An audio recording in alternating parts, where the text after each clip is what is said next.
Hi hello வணக்கம். இது உங்கள் சிவி ஜோன். சொல்லணும் எப்படி இருக்கீங்க? இப்போ பார்த்தீங்கன்னா பயங்கரமான ஒரு இன்ஃபர்மேஷன் வந்திருக்கு. அதாவது இன்னைக்கு பயங்கரமான ஒரு டபுள் தமாக்கா டபுள் எவிக்ஷன் அப்படின்ற ஒரு அப்டேட் வந்திருக்குது. இது எந்த அளவுக்கு உண்மைன்னு தெரியல, பட் வரப்போகுது. ஏன்னா ஷூட்டிங் ஸ்பாட்டு இப்போ தான் போயிட்டுருக்கு. ஆனால் இந்த மாதிரி தான் நடக்க போகுதுன்ற மாதிரிலாம் ஒரு அப்டேட் வந்திருக்கு. அந்த மாதிரி அப்டேட் வந்ததில் தான் ஆதிரி இந்த வீட்டிலேருந்து எவிக்ட் செய்யப்படுகிறார் அப்படின்ற ஒரு அப்டேட் வந்துச்சு. ஆல்ரெடி கொடுத்தாச்சு. டபுள் எவிக்ஷன் அப்படின்ற மாதிரி ஒரு அப்டேட் வந்திருக்கு. அதில் யார் போக போகிறாங்கன்றது ஒரு பெரிய கொஷின் மார்க்காக இருக்குது. மேபி ஆதரை வந்து லாஸ்ட்டில் இருந்து அந்த ஓட்டிங் அனாலிசிஸ் இருந்தாங்க. ஸோ ஓட்டிங் கம்மியாக இருக்கிற காரணத்தில் ஆதரை வெளியே போகிறாங்க, ரைட்டு. அதுக்கு மேலே கம்மியாக இருக்கிற அரோரா வெளியே போக போகிறாங்களா, இல்லை ரெட் கார்டு அப்படின்ற விஷயங்கள் இந்த வாரம் வந்துட்டு இவங்களுக்கு அவங்களுக்குன்னு சொல்லிட்டு ஒரு பெரிய ஒரு பயங்கரமான பிரளயம் போயிட்டுருக்கு. அப்படின்னு இருக்கும்போது கமருதீனுக்கு ரெட் கார்டு கொடுத்து வெளியே அனுப்பிச்சிடுவாங்களோ, இல்லை ஆதரிக்கு மறுபடியும், அதாவது நீங்கள் தான் வந்து ஓட்ஸ் அடிப்படையில் கம்மியாக இருக்கீங்க, அதனால் நீங்கள் தான் வெளியே போக போகிறீங்க, இருந்தாலும் நீங்கள் இந்த வாரம் பண்ண விஷயங்களுக்கு உங்களுக்கு ரெட் கார்டு அப்படின்னு கொடுத்துட்டு அவங்கள அனுப்ப போகிறாங்களான்றது ஒரு பயங்கர ட்விஸ்ட்டாக இருக்குது. ஏன்னா இப்போ என்ன தகவல்னால் ரெட் கார்டு கன்ஃபார்மாக இருக்குது.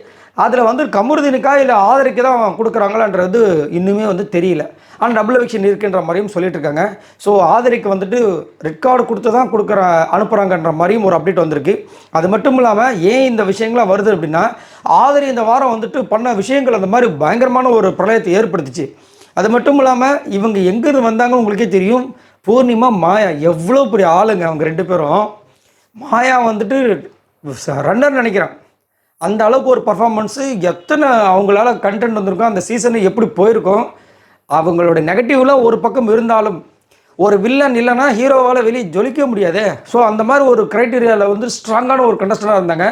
பூர்ணிமா வந்துட்டு லாஸ்ட்டப்போ அந்த அந்த பெட்டி எடுத்துகிட்டு போனவங்க எத்தனை பேர் பூர்ணிமாவுக்கு வந்துட்டு ஃபேன்ஸும் இருக்காங்க. நான்லாம் உண்மையிலே வந்துட்டு அவங்களோட டான்ஸு அவங்களோட விஷயங்கள் எனக்கு ரொம்ப பிடிக்கும். ஆனால் அங்கே வந்து பிரதீப்க்கு ஆப்போசிட்டாக ஒரு சில விஷயங்கள் பண்ணும்போது கொஞ்சம் வார்த்தைகள்லாம் அந்த விஷயங்கள்லாம் வந்துட்டு அவங்கள வந்துட்டு கொஞ்சம் பிடிக்காது, நெகட்டிவாக போயிடுச்சு.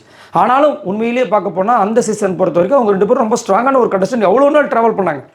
ஆனால் இந்த பொண்ணு அங்கேருந்து வந்து அதெல்லாம் மீறி பயங்கரமாக வரும்னு பார்க்கும்போது ரொம்ப பெரிய ஷாக்கு தான் அவங்க இந்த வாரம் வெளியே போகிற விஷயங்கள். ஆனால் போகும்போது சப்போஸ் ரெட் கார்டு வாங்கிட்டு தான் வெளியே போகிறாங்கன்னா அது ரொம்ப கஷ்டமான ஒரு விஷயமாக போகும். அதேமாதிரி வெளியே போனவங்க திரும்ப வைல்ட் கார்டில் வந்த சம்பவங்களும் நடந்திருக்கு. நம்ம வனிதாக்கு நடந்திருக்கு. இன்னும் நம்ம சக்கரவர்த்தி கொளுத்தி போடு நம்ம தாத்தா அவரும் வந்து அந்த மாதிரி 2-3 நாட்டில் வந்திருக்காரு. அந்த மாதிரி மேபி வாய்ப்பு இருக்கலாம், வழங்கப்படலாம். ஆனால் ரெட் கார்டு கொடுத்துறாங்கன்னா அவங்க ஜென்மத்துக்கு இந்த பிக் பாஸ் பக்கமே வர முடியாது. அப்படின்னு இருக்கும்போது இவங்களுக்கு ரெட் கார்டு தான் கொடுக்க போகிறாங்கன்ற மாதிரியும் போயிட்டுருக்கு. என்ன நடக்க தெரியல. ஏன்னா அந்த ப்ரொமோன்லேயே நீங்கள் வந்து பார்த்துருப்பீங்க, கமருதீன் வந்து 2-3 இடங்களில் சண்டை போட்ட விஷயங்களை காமிச்சிருப்பாங்க, ஆதிரி சண்டை போட்ட விஷயங்கள் காமிச்சிருப்பாங்க, லாஸ்ட்டாக தான் வந்து பார்வதி அழுத விஷயங்கள் காமிச்சிருப்பாங்க. ஸோ ஆஸ் யூஷுவல் பார்வதிக்கு இருக்குது.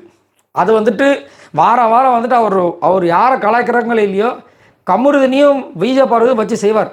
ஆனால் இந்த வாரம் வச்சு செய்ய போகிற விஷயங்கள் பார்த்தீங்கன்னா கமருதீன் அதிகப்படியாக இந்த வில்லன் மாதிரி. ஏன்னா வெளியில் வந்து ஒரு ஹீரோ மெட்டீரியல் இருந்துட்டு உள்ளே வந்து ஒரு ரொம்ப வில்லத்தனமாக வந்து அவரோட கேரக்டர் ப்ரொஜெக்ட் பண்ணுறது எல்லாருக்குமே ஒரே ஷாக்கு. அதில் ஆதரி பண்ணது தான் ஒரு பயங்கரமான ஷாக். இந்த வாரம் மட்டும் மைனஸ் பண்ணால் அவங்க அந்த லவ் ட்ராக்கில் மட்டும்தான் அது. சப்போஸ் இப்போ எஃப்ஜே வேறு வந்துட்டு அவங்க ஏன் பின்னாடி அவங்க தான் சுற்றுறாங்க, நான் சுற்றலைன்னு சொன்ன ஒரு காரணத்தினால மேபி இந்த வாரம் வந்துட்டு அவங்க கொஞ்சம் சைலண்ட்டாக இருந்திருந்தாங்க. இந்த ஃபிசிக்கல் வயலன்ஸ் எதுவுமே இல்லாமல் இருந்திருந்தால் கண்டிப்பாக நெக்ஸ்ட் வீக்லேருந்து அவங்களோட கேம் சேஞ்ச் ஆகிருக்கலாம். நம்ம எதிர்பார்த்த ஆதரவை நம்ம பார்த்துருப்போமோ, இப்போ வந்து மிஸ் பண்ணுறோமோன்ற ஒரு விஷயம் எனக்கு இருக்குது. பட் நீங்கள் உங்களோட கருத்தை சொல்லுங்கள். இப்போது ரெட் கார்டு அப்படின்ற விஷயங்கள் போயிட்டுருக்கு. இந்த ஆதரிக்கு ரெட் கார்டு கொடுத்து அனுப்புவாங்களா, இல்லைங்க அவங்கள வந்துட்டு ஓட்ஸ் அடிப்படையில் அனுப்பியிருப்பாங்க அப்படின்னு நினைக்கிறீங்களா? பட் இப்படி தான் வந்து அப்டேட்லாம் வந்துட்டுருக்கு. சரி, உங்களோட கமெண்ட்ஸை சொல்லுங்கள். மறக்காமல் இந்த வீடியோக்கு ஒரு லைக் தட்டி விடுங்க. நம்மளோட சேனலை சப்ஸ்கிரைப் பண்ணுங்கள். பாய் நண்பர்களே.